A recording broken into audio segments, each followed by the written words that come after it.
Okay. Hi, I'm John Bradshaw. Whoa. Fisher poet, crab fisherman, truck driver. I want to tell you a little story about the first time I ever went fishing.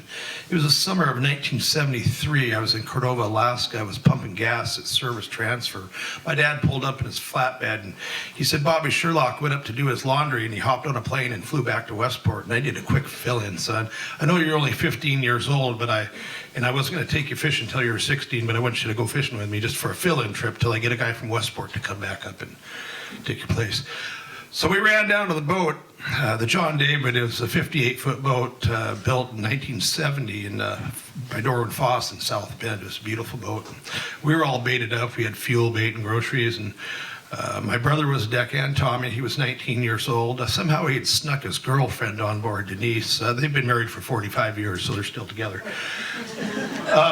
We went out through Hawkins Inlet, went across Strawberry Bar. It was blowing southwest about 25. It was kind of snotty, but we had it on our stern, and we were heading towards Softuck. And we got down there where the gear was. They really hadn't thought about rain gear for me, so I was outfitted in a sou'wester that hung over my eyes, and I was wearing size 14 hip waders and a trench coat that was probably 3 sizes too large. I was 15 years old. I maybe weighed 150 pounds soaking wet. My brother was pulling, and I was baiting. We started fishing some gear, and the pots were full. There was a lot of crab out there. And I was throwing the pots off, but occasionally when I would get in a hurry and I'd throw a pot off and it would go upside down. Now when the pots go upside down, the triggers float up and the crabs don't crawl in. And my brother was getting a little pissed at me.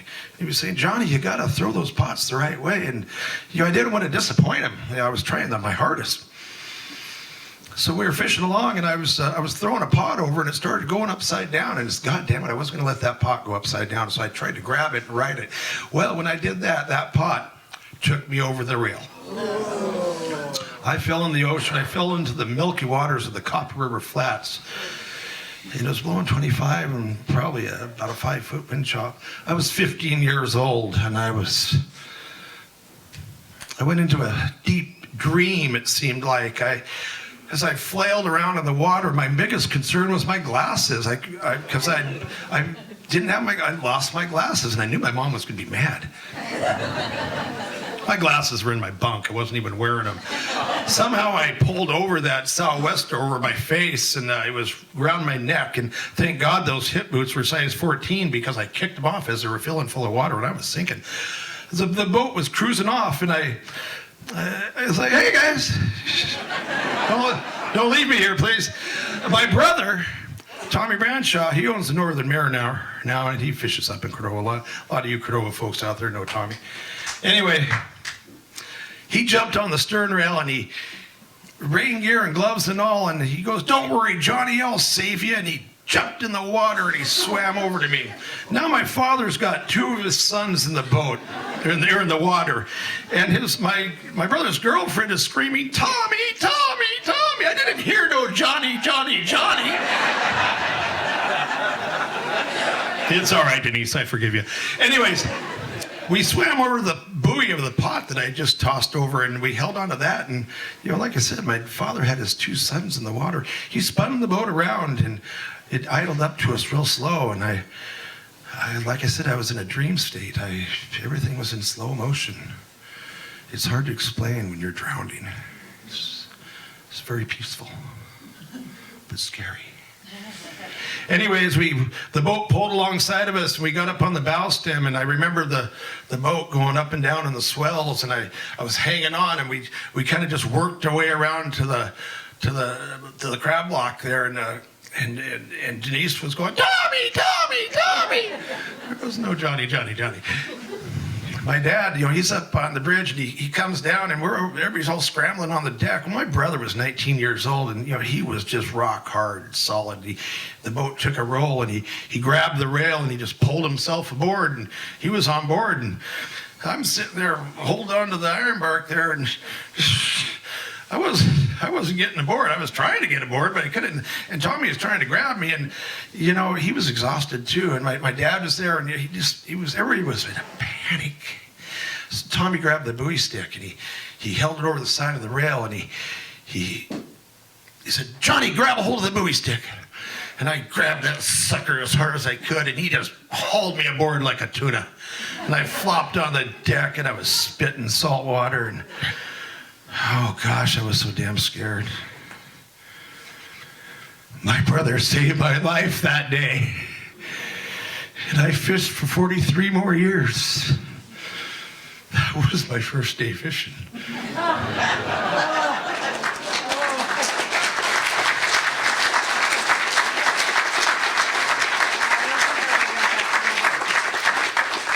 I'd like to thank you for listening to my bullshit, my stories, but they're all true. Fisher Poets is a big part of my life. I've been coming down here for 20 years, I think, now, and God bless you, John Broadbeck, for inviting me. It's the highlight of my winter. And like everybody says, it's the crowds, it's the people. You are what makes us grow and what inspires us. And I thank you all. I'll see you next year, okay? I'll have some more stories.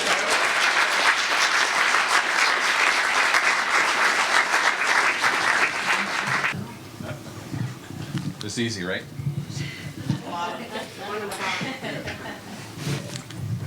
It's easy for smart people. Did my wife say that? Did I say that out loud? I'm Pat Dixon. I lived in Alaska for 23 years, commercial fished Cook Inlet for 20 of them.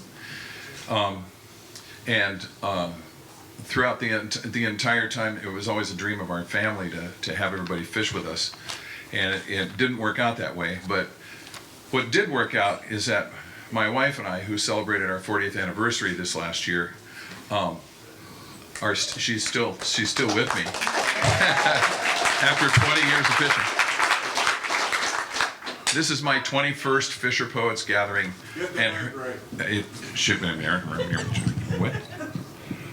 Oh, geez, now it's in my nose. Thank you, Brad. This is my 21st Fisher Poets gathering, and it's her 20th. So we kind of like it, and I hope we have 20 more. So you bet, and more. So, and now somewhere in my shirt. No, those are the sunglasses. That won't help. There we go. All right, I apologize. So I had two poems. I couldn't decide which one to read, so I folded them up, shuffled them, and then picked this one. Okay, is that better? Yes. Now I can't see the page.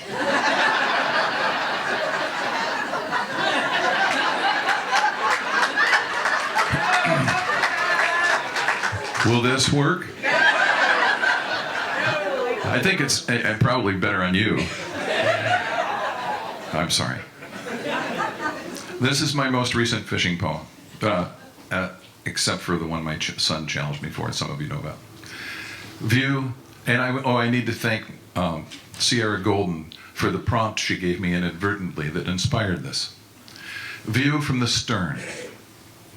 Often I stood on the back deck of my boat, legs working like pistons as she rolled forward and aft, port to starboard. Some days that dance required more work. When the breeze freshened, it would send a thrill mixed with apprehension to tighten my chest. More than once I stood wide-eyed and dumb as I watched a front move up the inlet, a dark cloud curtain. Reports of building seas turned excitement to dread. We picked gear, frantic as fear rose with the wind's song in the rigging, only to find our imaginations were far fiercer than that storm. Rather than run home with tails tucked, we stayed and rode it out. Other fish days, long gone to me now, the ocean offered up magical reflections on glassy seas with a slight swell coming in with the flood. Wherever we would look, moving lines of light rolled off dark water, adjacent to dark lines floating on light. I'd pause, find myself absorbed, mesmerized, entranced, instead of watching fish hit the net, and wonder, how did I get to be so lucky? Someone once asked me, what's it like working on the water for a living? Thank you.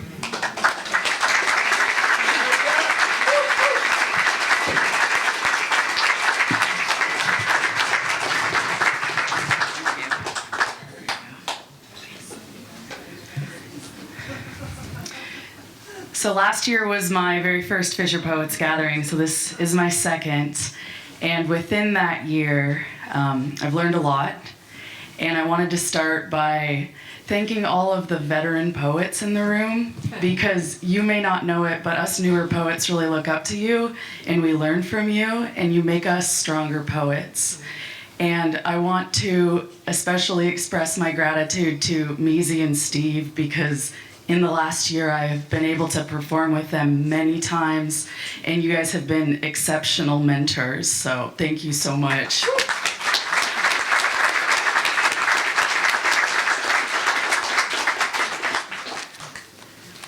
So this poem is about love and loss, and I think we've all done that, and I've loved and lost quite recently, and I really wished it had happened in the month of July so I could heal on the water, but I would pick this weekend and this event as the next best thing. So this is my love letter to the sea. For there doesn't exist a love I have missed to succeed in release of the sea's tightened grip, because I have yet found one that lifts me from ground like she cradles the part of my heart she's unwound. I won't permit to let go of her seasonal show that I crave and I yearn for with the melting of snow. There is no understanding of the salt that is landing on my skeptical face when considering handing myself to another, an adulterous smother. I don't want the clasp of his hand as my lover. For there doesn't exist a vigorous kiss that can pry heavy boots from a deck I have rinsed of all expectation, love, and elation, a hope I once held by practicing patience. He could never compete with my hunger for beasts, snapping gills so the blood can run down to my feet.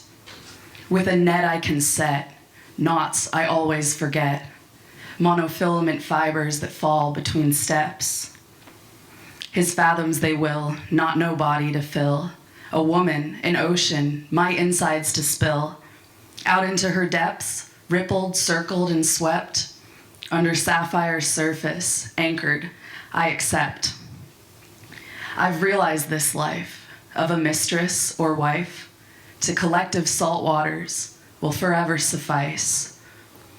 So when gravity slips, lay me down with my ship and let me breathe her all in. Down my throat the salt drips. I will never regret this choice in retrospect. A fisherman's song outweighs romantic debt. For there doesn't exist a love I have missed, such the beauty of her and the tides that she rips. Thank you.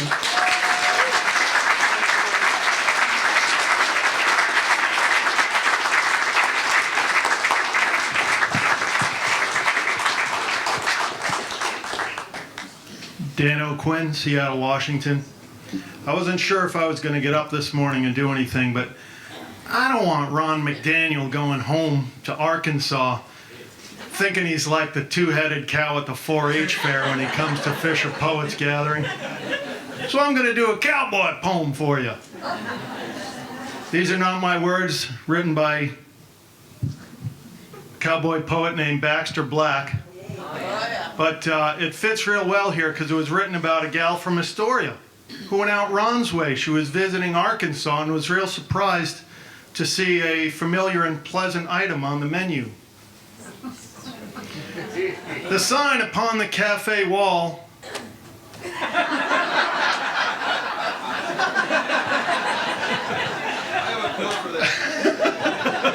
Yeah, let me take my supplement here.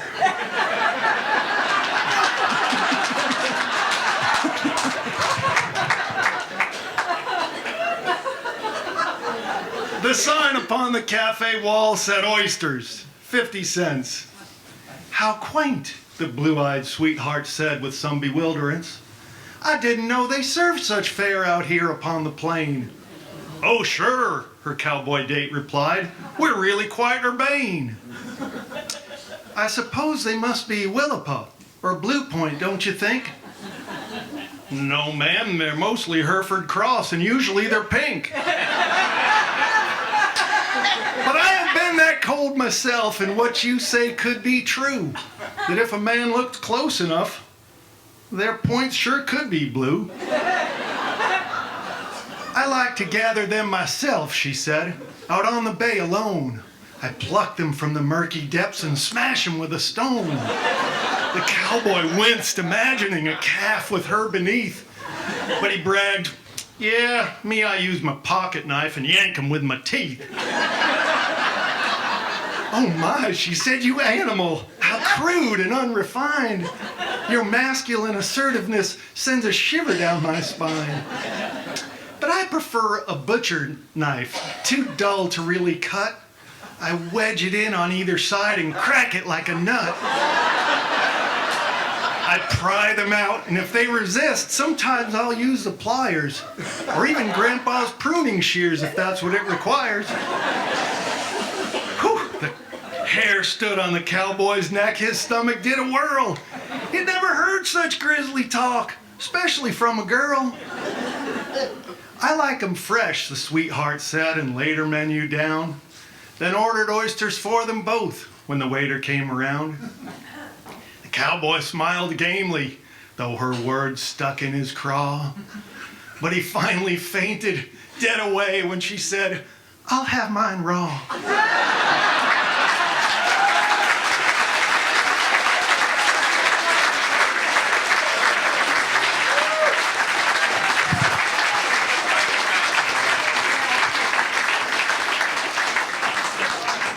Well, that's a tough one to follow.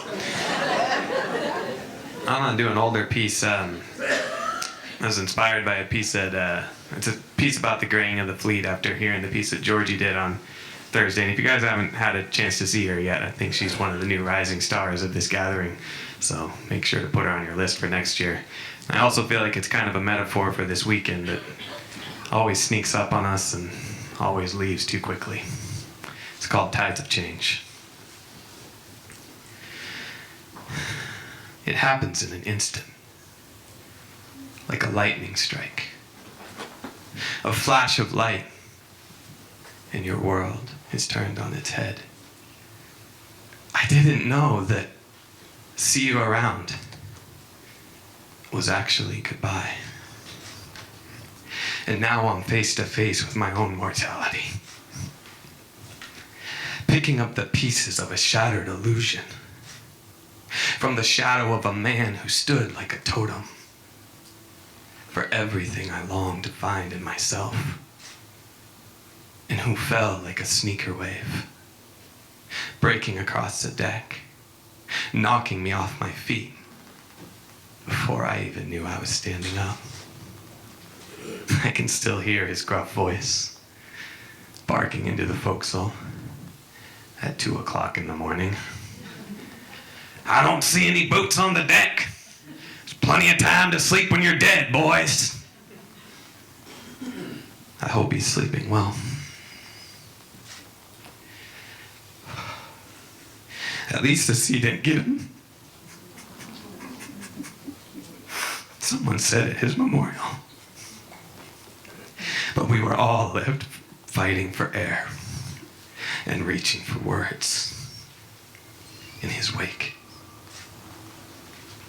It can happen in an instant, or it can happen so slowly you don't even see it coming, like the fog rolling in.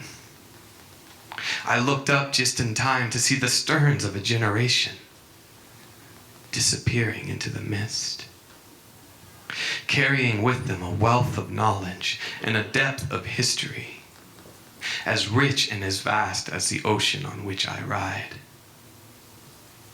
And I am left to navigate a sea of grief and confusion, using the compass of my heart, poring over the tattered charts of memory, looking for direction. I was so focused on the days that the years snuck by, like seawater sifted through baleen, or salmon slipping past my hooks on the incoming tide. I am powerless against the ebb, the flow, and the steady march of time. The torch is passed, but are my hands calloused enough to carry its flame? It happens, whether I'm ready or not. Mentors move on, but I take their wisdom to sea with me, a talisman polished by centuries of strong, weathered hands, a tradition of memories I hold with reverence until it's my turn to pass them on. Stepping into shoes I can't possibly fill, I stumble awkwardly into this adolescence, praying for my feet to grow, searching for strength I'm not sure I possess, while all around the waves just roll on. Boats change hands, change paint, and change names, but the silhouettes are the same. They slide past, silently, ghosts in the fog.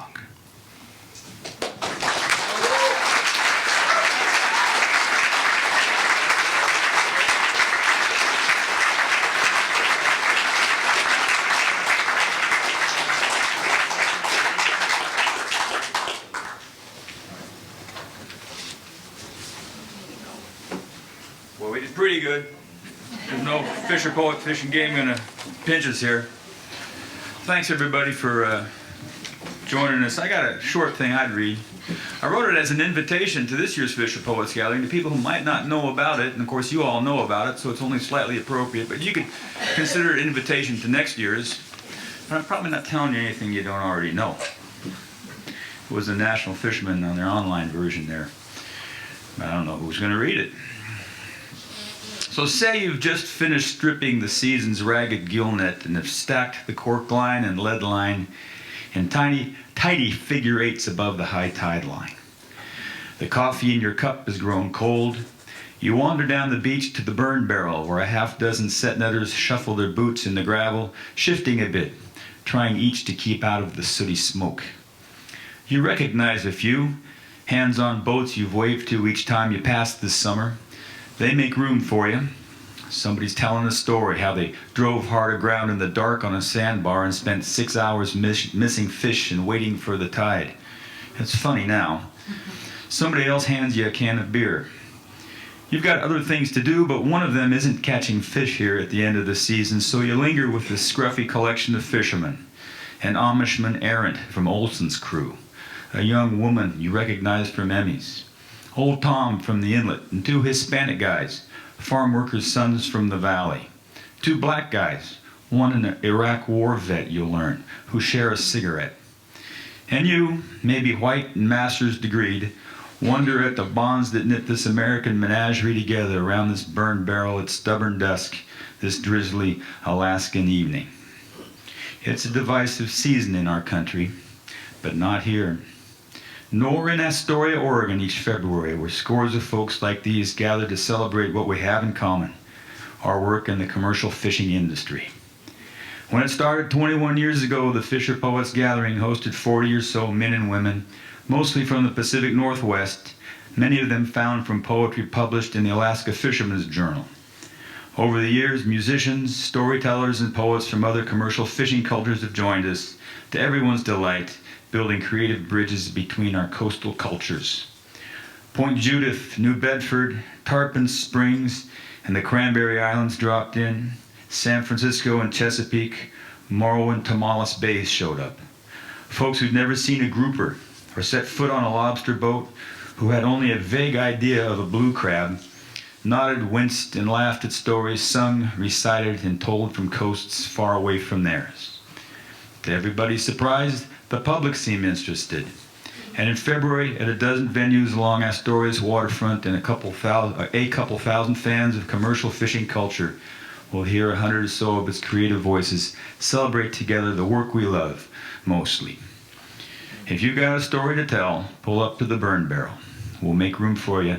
Join us in Astoria next year, February 28th to March 1st. It's a leap year, so we'll be careful. Well, thanks so much for coming. It was a delightful year.